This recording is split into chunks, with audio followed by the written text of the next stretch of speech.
E olha só, o PGR conseguiu inventar uma denúncia contra o Zema por calúnia no caso do Gilmar Mendes, tá?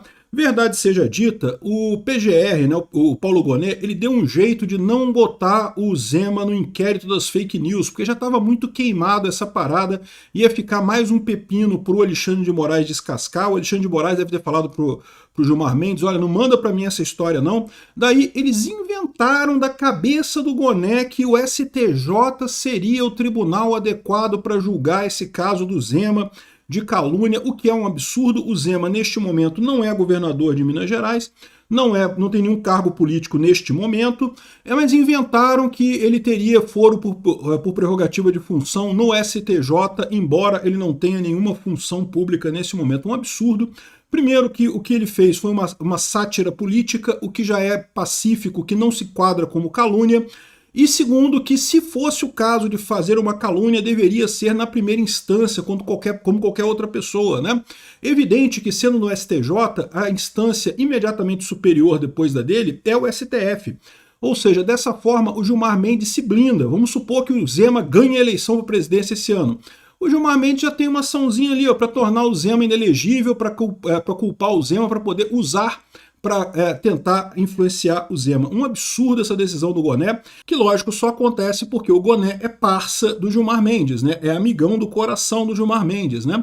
Vamos entender esse caso aqui. Eu sou Peter Turguniev, esse é o canal Ancapso e essas notícias foram sugeridas por Quanto Maior o Amor, Mais Caro o Seu Custo, Irmãos Karaliazov e várias outras pessoas. Obrigado aí ao pessoal que sugeriu notícias lá no nosso site, no visãolibertaria.com, e obrigado a você que está assistindo o nosso vídeo. Se você gosta do nosso conteúdo, por favor, deixe o seu like e se inscreva aqui no canal, né? Então tá aqui, ó, a PGR... Bom, vamos recapitular a história, né? O Zema, depois que ele já não era mais governador do estado de Minas Gerais, que ele começou a pré-campanha dele para a presidência da República, ele criou uma série de vídeos chamados Os Intocáveis, em que ele fazia troça com o escândalo do Banco Master e a ligação disso com os ministros do STF. Esses vídeos são muito bacanas, muito legais, muito divertidos, são críticas baseadas em reportagens, em matérias que saíram na imprensa, né? Tudo dentro da sátira política, né? O STF sempre foi um tribunal político, então tem que estar acostumado com sátira política. O próprio Alexandre de Moraes, na sabatina dele para entrar para o STF, teria dito que não, que quem não quer ser humilhado, não quer ser sacaneado nas redes, não se presta à vida pública, que tem que ter direito de crítica política e não sei o que lá, inclusive para ministros do STF, né? Mas agora parece que não, né? Não pode mais, né? Então, aí o Gilmar Mendes, chateado com isso, pediu que o Paulo Gonet colocasse no inquérito das fake news o Zema, né? O inquérito das fake news é controlado pelo Alexandre de Moraes, ou seja, certamente, muito rapidamente, o Alexandre de Moraes poderia fazer uma busca e apreensão contra o Zema, fazer uma cadeia, né, uma prisão preventiva contra o Zema. O mecanismo que todo ditador usa: abre-se um processo genérico e pune-se as pessoas com medidas cautelares aleatoriamente conforme a vontade do juiz que está fazendo a grosseria ali, né? É o que está fazendo Alexandre de Moraes desde 2019 com esse inquérito das fake news. É a arma que eles têm para ameaçar pessoas aleatoriamente, né? Só que o que eu imagino, né? O Gilmar Mendes queria que isso fosse para o inquérito das fake news, para resolver isso logo. Não prende, manda prender o Zema, resolve esse problema de uma vez, Xandão. Só que o Xandão já está tão fragilizado com essa história que ele deve ter falado para o Alexandre de Moraes, olha só, deve ter falado para o Gilmar Mendes, olha só, não, vamos dar um outro jeito, porque fica complicado, tá pegando para mim aqui, não sei o que lá. Porque, saiba, isso aqui não foi decisão do Paulo Gonet, tá? Quem manda no Paulo Gonet é o Gilmar Mendes, que era sócio dele, né? A vaga de procurador-geral, né, de PGR, foi dada pelo Gilmar Mendes, o Gilmar Mendes que exigiu do Lula essa vaga, e o Lula cedeu, né? Gilmar Mendes e Alexandre de Moraes é amigo dos dois, tá? Então, certamente, o Paulo Gonet, ele não tem... A função dele é proteger o STF. Ele não tem nenhuma outra função que não seja proteger o STF e proteger o governo Lula.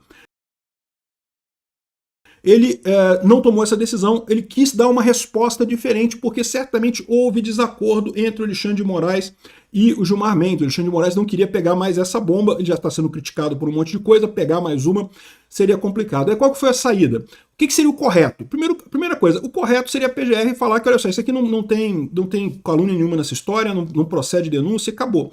Encerrar o assunto, né? Porque realmente sátira política é sátira política. É o que diz, inclusive, aqui o João Paulo Rocha. Aqui, ó. Anularam a Lava Jato inteira por causa de uma conversa entre juiz e promotor no WhatsApp. Alguém tem dúvida da relação subordinação do PGR ao seu ex-sócio Gilmar Mendes, né? E outra coisa, temos que achar normal os dois principais concorrentes do Lula nas eleições começarem a responder processos criminais por falas, né? Lembra que o Flávio Bolsonaro também tem um processo por calúnia contra o Lula. Esse já no STF, porque é senador, né? E aqui, ó, o Matheus Simões fala aqui, ó, mais de 20 anos eu dou aula como professor de direito.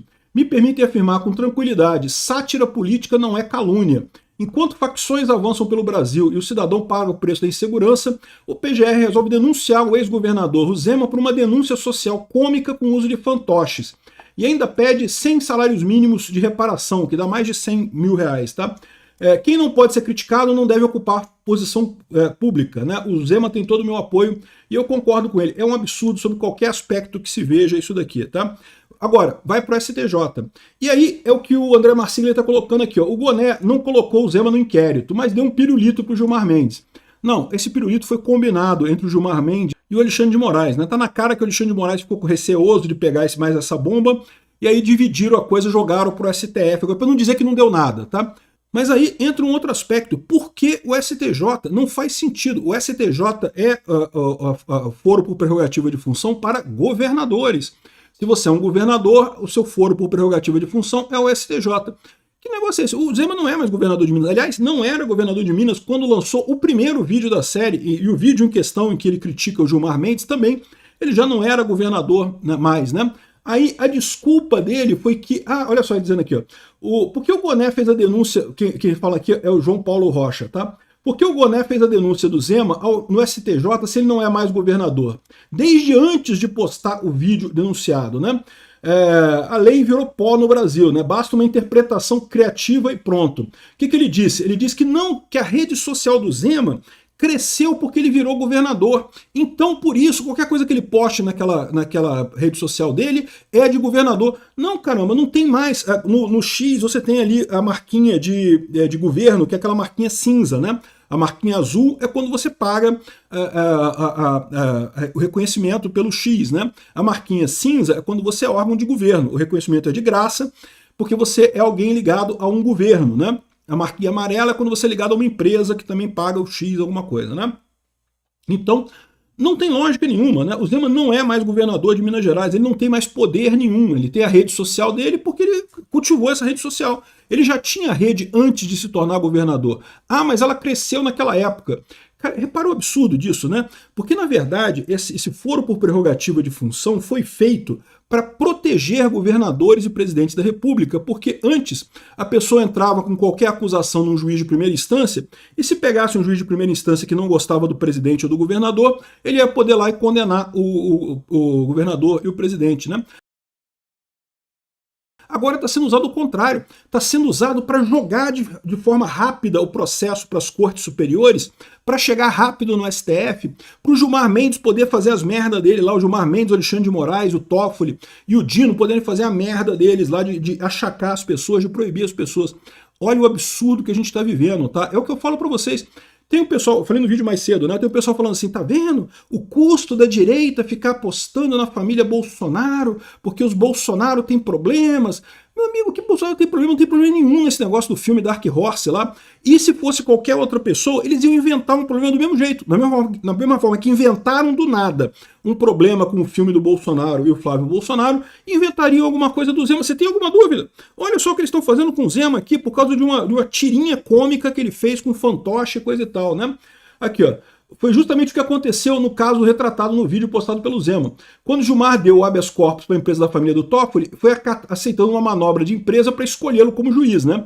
Exatamente a crítica que o Zema fez ao Gilmar Mendes. Não, eu vou dar um jeito aqui de pegar esse caso para cancelar a quebra de sigilo bancário, né? No caso do Zema, o Boné afirma que o STJ é competente porque os perfis em redes sociais dele só ganharam notoriedade porque ele foi governador. E aí interviu em debate de repercussão nacional. Que porra é essa? As redes sociais de todo mundo crescem com o tempo, por motivos diferentes, né? Não cresceu só porque ele era governador, cresceu por um monte de aspectos, porque o pessoal gosta dele, gosta de seguir ele. né? Repara como é que foi usado um truque para jogar esse caso para o STF, para ficar mais perto do STF, para jogar esse caso para o STJ, para ficar mais perto do STF, né? Ou seja, a partir do momento que você vira governador, qualquer coisa que você fale nas redes sociais, de acordo com esse entendimento do Goné agora, vai para o STJ. O que é uma coisa que não faz sentido nenhum, cara, não tem lógica nenhuma isso daqui, né? A lei diz isso? Não, a lei não diz. É porque ele achou que era e foi lá e botou canetada e coisa e tal. E, cara, é um absurdo isso daqui, tá? É um absurdo realmente, né? Bom, vamos ver quem que vai cair isso no STJ, porque aquela roleta viciada que tem no STF costuma ter no STJ também. Capaz de cair com algum juiz amigo do Alexandre de Moraes e do Gilmar Mendes lá no STJ também, para já fazer a dobradinha. E aí, podem fazer a dobradinha sem, tá vendo? Nós não temos, condenaram o Zema, mas não fui nem eu, o Gilmar Mendes, foi só meu camarada aqui, meu amiguinho aqui que tá no STJ aqui, mas foi isento, foi sortearam ele lá na roleta mágica do STJ, né? Então, vamos aguardar o que vai ser isso aqui. Infelizmente, essa é a situação que nós vivemos, esse é o país que nós vivemos. Um judiciário totalmente aparelhado, querendo perseguir todo mundo que não seja o Lula. O Lula, curiosamente, que tem um monte de evidência de merda, que tem um monte de evidência que o filho dele está sendo preso aí, o Lula troca o delegado que investiga o filho dele, e não estou nem falando nisso, os jornais não estão nem falando nisso, nem dão bola para esse negócio. Ah, não, trocou o delegado, ai, coisa normal. Quando foi o Bolsonaro que trocou o chefe da polícia, que era a prerrogativa dele trocar mesmo, foi um escândalo, que estava no fim da democracia, golpe, não sei o que lá. Agora, trocar o delegado, que estava investigando o filho do Lula. Não, aí trocou, pode trocar, tranquilo, normal, coisa e tal. Isso é interferência na polícia, isso é um absurdo, né? Só para complementar, o Zema respondeu aqui a reportagem. Os intocáveis não aceitam críticas, os intocáveis não aceitam humor. Os intocáveis não querem prestar contas de seus atos. Os intocáveis se julgam acima dos demais brasileiros. Não vou recuar 1 milímetro, segue o jogo, parabéns ao Zema pelo posicionamento dele. Mas eu acho que tem mais uma leitura interessante nessa história aqui, tá? Como eu falei para vocês, essa atuação para tentar queimar o Flávio Bolsonaro não partiu do governo Lula, partiu do STF. E aí o STF se tocou de um problema. Se eles queimarem o Flávio Bolsonaro agora, o cara com maior chance de assumir o posto de nome da direita seria o Zema. Então, esse momento da denúncia não é aleatório, não. Eles querem mesmo bater no Zema também, para avisar, ó só, se o Zema crescer, a gente vai bater no Zema também, a gente vai proibir o Zema também, né? Qualquer candidato que crescer, a gente vai dar um jeito de bater nele. E é provável que sim, é provável que façam isso, né? Esse foi o recado deles. Isso mostra que essa ação contra o Flávio Bolsonaro foi precipitada e piorou a situação do Lula no final das contas, né? Eles devem estar vendo o Zema crescer nessa história. Eu acho que o Flávio vai cair um pouquinho, o Zema vai subir um pouquinho. Não vai mudar nada de forma geral, porque no segundo turno vai ser de novo Lula e Flávio mesmo, e o Flávio vai herdar os votos do Zema de qualquer forma. Mas essa é a preocupação desse pessoal, né? Vou te falar uma coisa, tá enrolado esse negócio aí. Esse é o problema do Lula. Eles acham que podem destruir o pessoal da direita, podem bater em todo mundo, mas vai sobrar alguém da direita para ganhar a presidência, tá? Pode ter certeza disso.